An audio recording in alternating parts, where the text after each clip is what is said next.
يا أيها المدثر قم فأنذر وربك فكبر وثيابك فطهر والرجز فاهجر ولا تمنن تستكثر. Hello. Hey, Dan. Got 5% left on my phone, so just a heads Oh up. man, I caught you at a good time. Okay. Yeah. All right, welcome, Yeah, sir. good. I just had a question in regards to free will and free choice. Yes, sure. I'll do my best. So does Allah allow you to have free will and free choice? Sorry. We have a limited free will, and we have free choice, most certainly.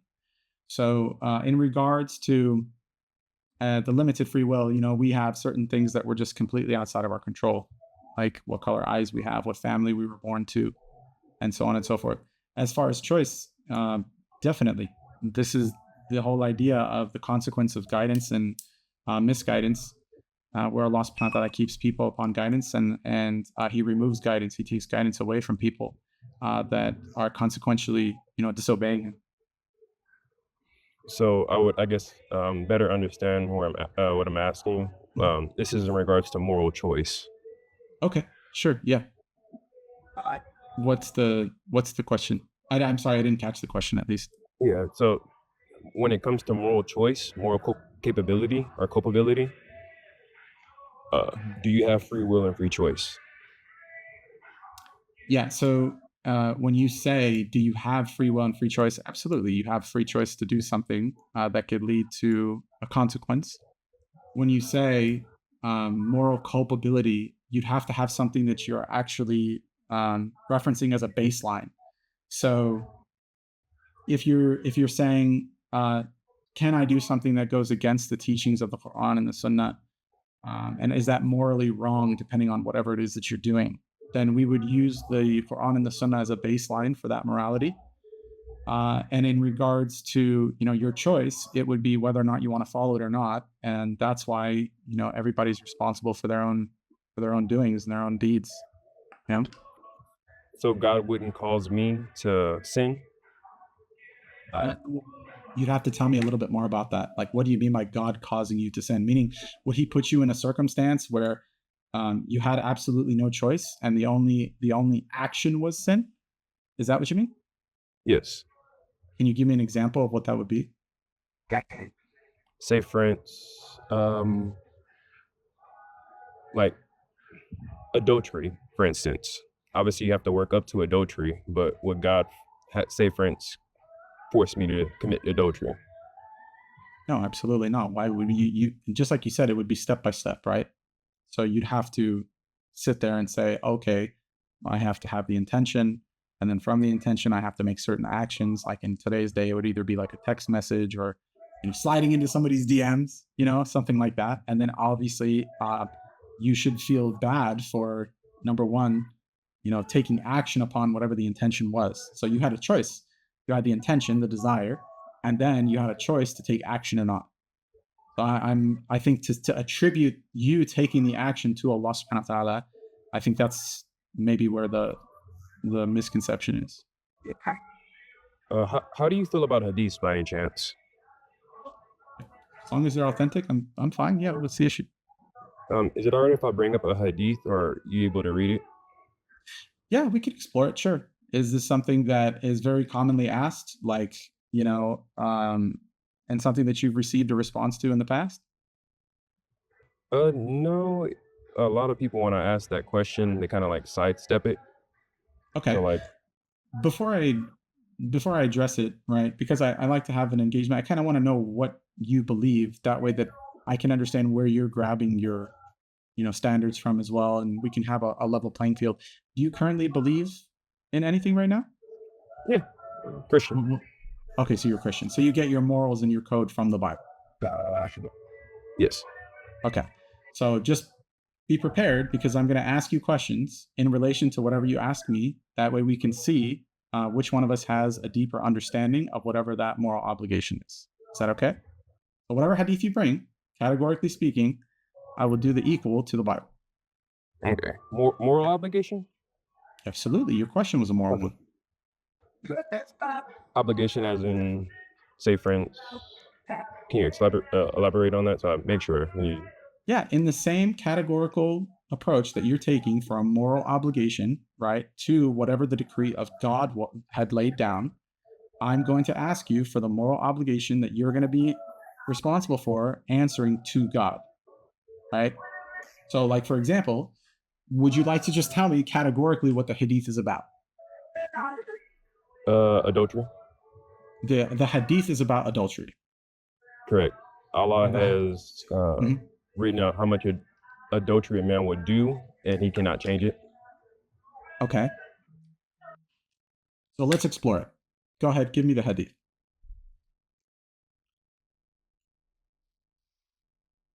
And I'm sorry if you're speaking, sir, I can't hear you because TikTok has this thing where it just shows like a coffee thing on your portrait. Oh, So I'm not sure if you're you're good. speaking, I'm but I sorry. can I hear gotta. you. Okay.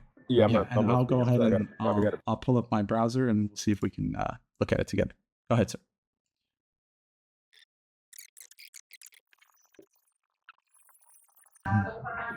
Okay, so go ahead. What is the question, sir? So I've read it. It says for the audience, that way they can benefit from it as well, so they don't have to pull it up. It says Abu Huraira, Allah's messenger, reported that Allah's messenger ﷺ had said, Allah fixed the very portion of adultery which a man will indulge in. There will be no escape from it. The adultery of the eye is the lustful look, and the adultery of the ears is listening to voluptuous song or talk, and the adultery of the tongue is licentious speech, and the adultery of the hand is the lustful grip or the embrace, and the adultery of the feet is to walk to the place where he intends to commit adultery, and the heart yearns and desires which he may or may not put into effect. Okay, what's the issue? Allah fixed it. Okay. The amount. Wonderful, sir. So now what you have is the difference between the qadr of Allah subhanahu wa ta'ala, and you have something called what's called tashriya and takween. Okay. So tashriya is the laws of Allah subhanahu wa ta'ala, which are fixed. Okay. Meaning that this is the system in which he will judge you against. Okay. And what will be enforced against you. So when it's talking here, it very well could be talking about the system that he enforced against you in regards to what is fixed. Now, if you're talking about the takween, meaning the creation of possibilities for a man, the man's examination, just like anybody's examination, is fixed for him in the sense that this is the span of what will happen in his life. Because Allah subhanahu wa ta'ala, in his knowledge, knows what is going to happen before you were even created. Okay? He knows what choice you will make, and he knows what your examination is. Okay? When he says fixed, he's talking about the roadmap of what was fixed for you. This is all in the kunya of Allah subhanahu wa ta'ala, which is the created realm of possibilities. Okay? The possibilities are fixed, but your choice is still your own, sir. What's the issue? So I'm saying like the fixed amount. Mm-hmm. The fixed amount of possibilities are fixed. You will not have. So, for example, sir, we have something very similar in what's called rizq. Okay, this is the decree of what is granted to you from the blessings of Allah subhanahu wa ta'ala of exactly how much money you will make to the T. To the T. You're not going to get a penny more or a penny less. Exactly what your rizq is with your health, with your wealth, with your physical ability, with your, and so on and so on and so on. This is all fixed. Okay, but it's within the realm of possibility. So now, exactly in this situation, your examination is fixed. Examination in the realm of possibility is fixed. And you will have a choice as you navigate through this examination to either say, I accept or I reject. Understand? Not really, because the example you're using, like when you're saying the amount total, so that's like the amount that you will make, no matter the choice that you do, right? No. It's not no matter the choice that you do, right? So let me give you an analogous situation here.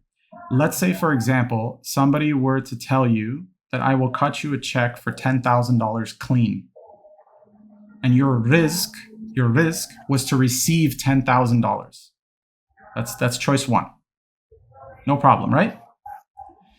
The second choice is that your same rizq is said to receive $10,000 at the end, meaning you will receive a check for $50,000, but you will have a hospital bill for $40,000. One of the choices, you get the clean $10,000, which was a halal choice. It was a permissible choice against the tashri' of Allah subhanahu wa ta'ala. But he fixed the rizq that you would get.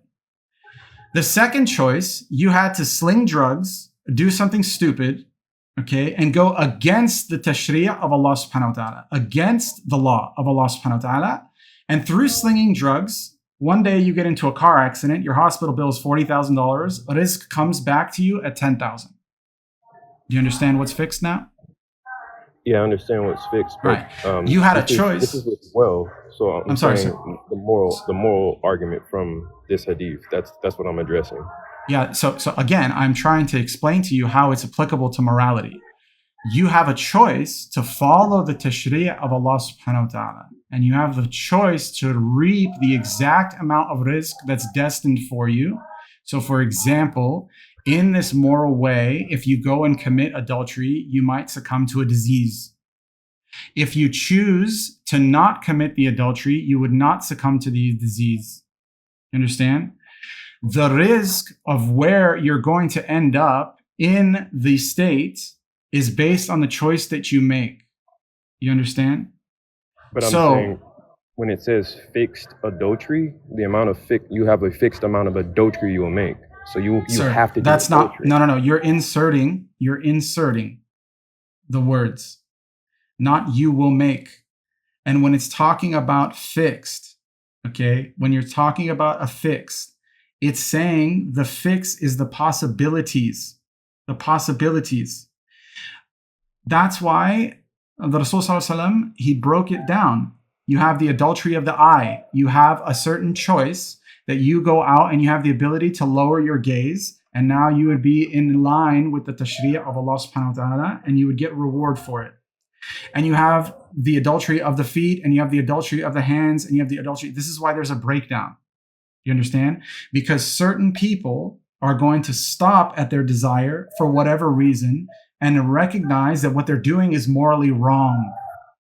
Certain people are going to stop at the eye. Certain people are going to stop at their private parts. Yeah, but I'm saying that's still under the classification of adultery, right? Yes, sir. But what I'm trying to tell you is it's under the general category of possibilities, sir. What you're saying is, I have no free will. I have no free choice. I am going to commit the amount of adultery that I commit no matter what.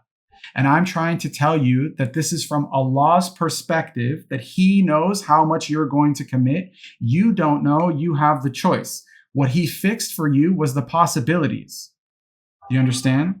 And as you go through life, you're going to be making the conscious choice and you will find out exactly what those possibilities were, where you went right and where you went wrong.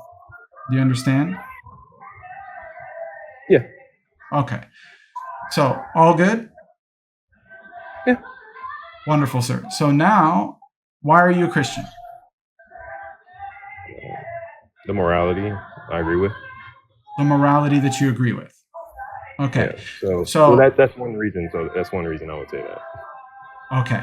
So the morality in Christianity, when it comes to adultery, particularly from David and being adulterous, you agree with this, to send somebody off to get unalived so that you can sleep with their wife? No. Did God actually approve that? Of course, it's biblically there. What do you mean, No. did God actually approve it?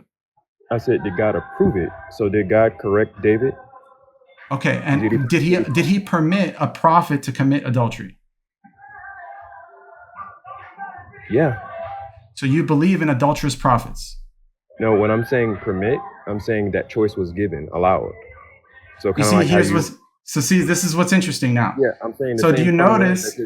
Right. I'm saying the same fundamental you're explaining, like how you explain that is the exact same stance I have. So that's why I agreed to it. Okay, but the position is actually different. We have a righteous prophet of God who is committing adultery, which is one of the most heinous crimes that you can commit. So now, what you're saying is prophets of God biblically were given the choice to make their free choice of this, and then they exercised it. But when it comes to hadith, and you're giving the free choice of exercising it or not, you have an issue with it saying that it's fixed. So if you're going to follow the same train of thought logically, sir, because remember I told you that this is exactly what I was going to do to you, then logically speaking, your understanding of the hadith, David didn't have a choice. His adultery was fixed for him, and God dictated that he commit adultery. And you believe in a God that dictates adultery by prophets? No, my man. So, say, friends, your framework, you're applying your framework upon mine. So you're No, I'm assuming not. I'm that using yours, sir.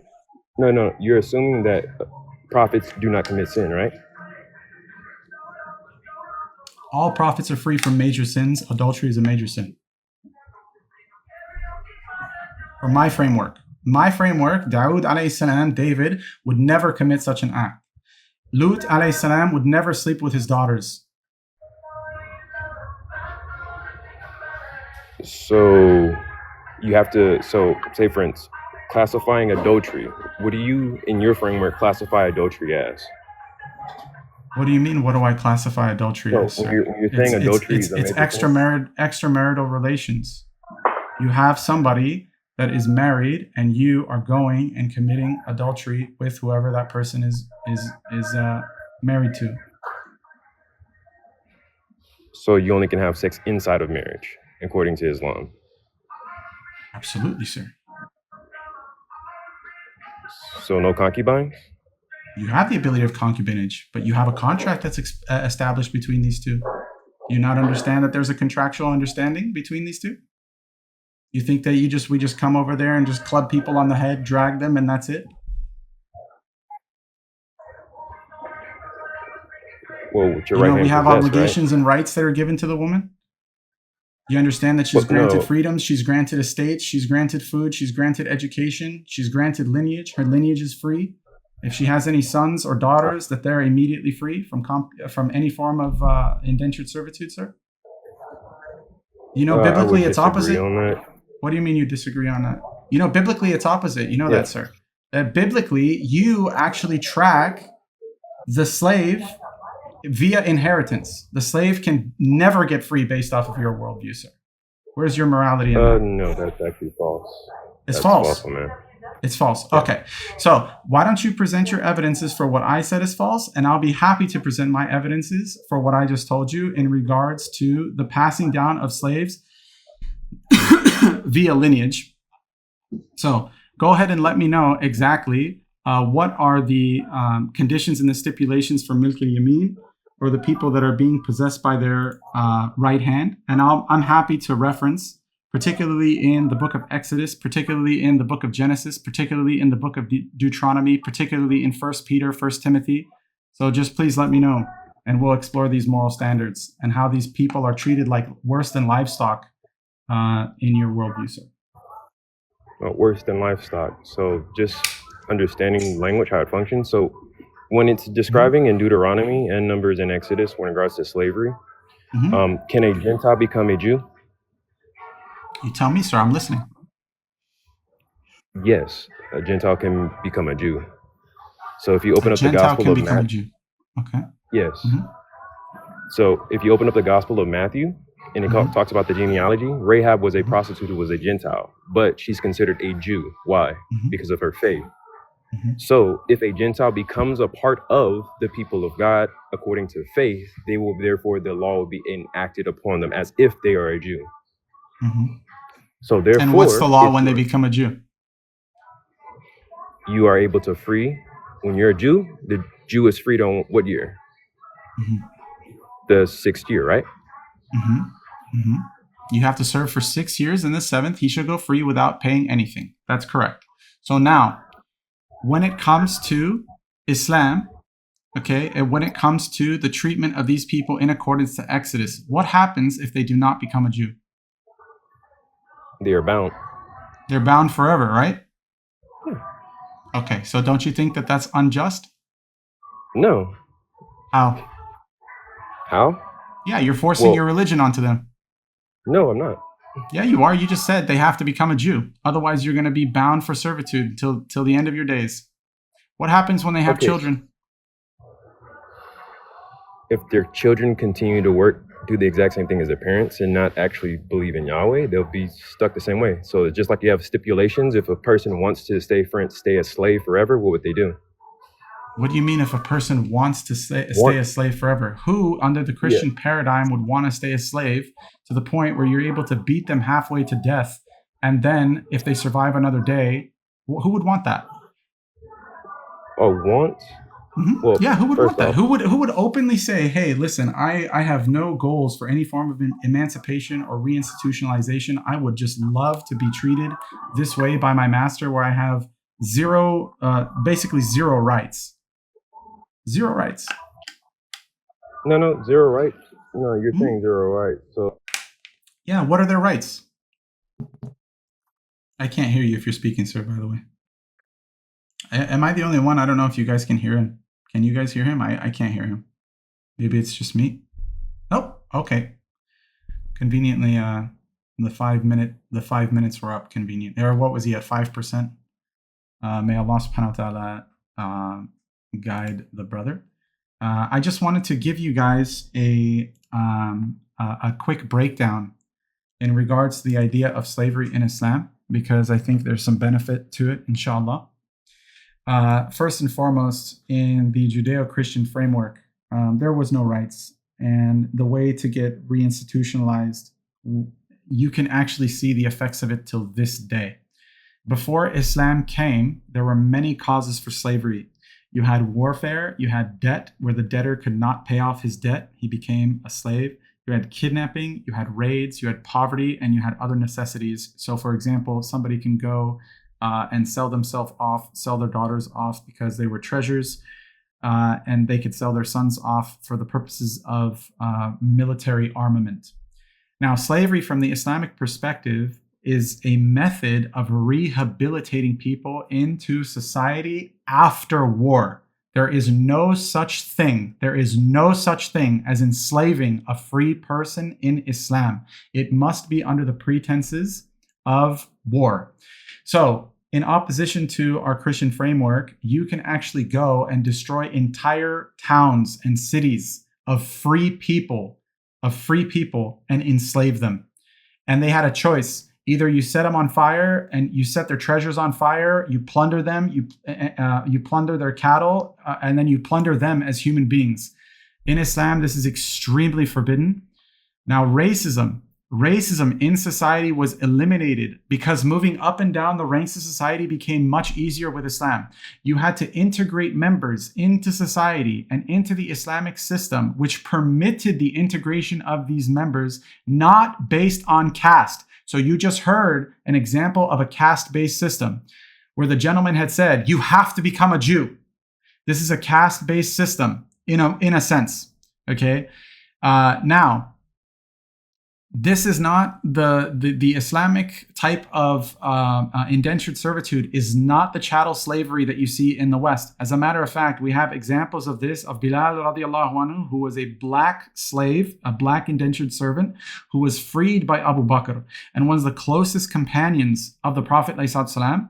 You have Abu Ayyub Sulaiman bin Yasir al-Hilali al-Madani. He was a freed slave of Maymuna bint al-Harith, and he became one of the greatest scholars of Islam.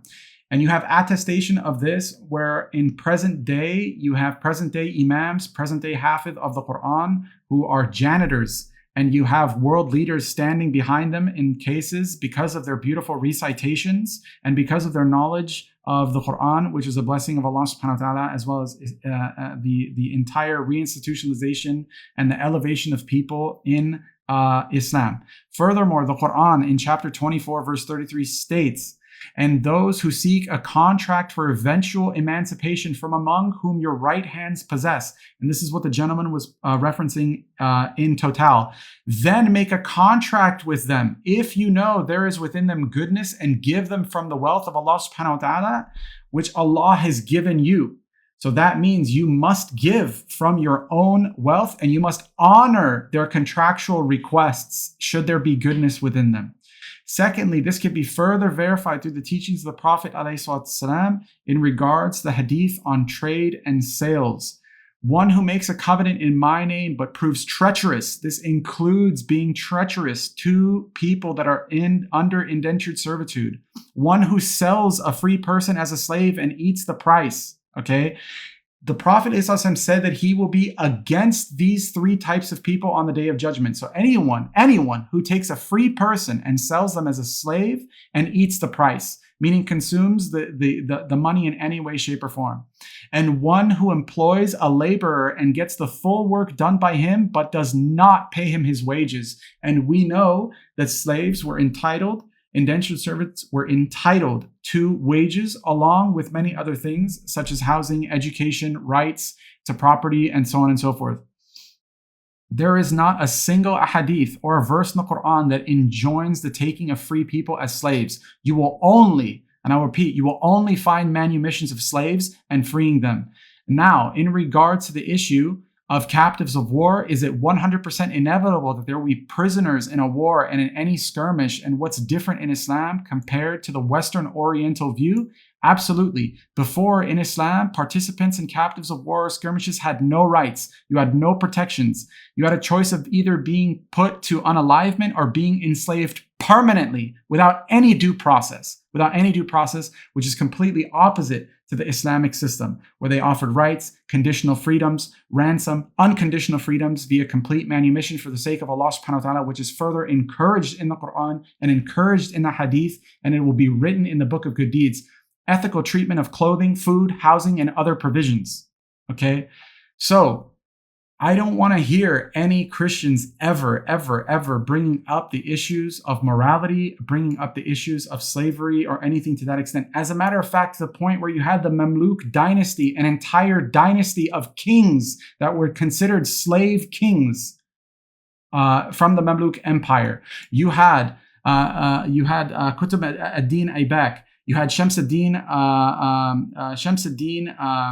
Itumshi. You had Ghiyasuddin Balban. You had Sultan Baybars. You had the Delhi Mamluks. You had the Bahri and Burji Mamluk Sultanate. You had the Abbasid system. You had the Ottoman Janissaries. Okay, so don't talk to me about slavery in any way, shape, or form, because still till this day, based on Western standards, we have not had a slave president by Western standards. But by Islamic standards, they ruled empires. So I don't want to hear it. I really like this whole idea of morality and this whole idea of like this slave system, this, that, and the third. You know, subhanAllah, the whole idea was to level the playing field so people can be reinstitutionalized into society. And I would argue still till this day that Islam has the best success of reinstitutionalization, and the evidence is based on history past of allowing these people to reach such a profound status. Not only do they reach statuses of scholarship, but they reach statuses of rulership, which still today in the Western society, in the Western Christian and Christian Judeo society, is not happening. Okay, so please don't talk to me about slavery in any way, shape, or form.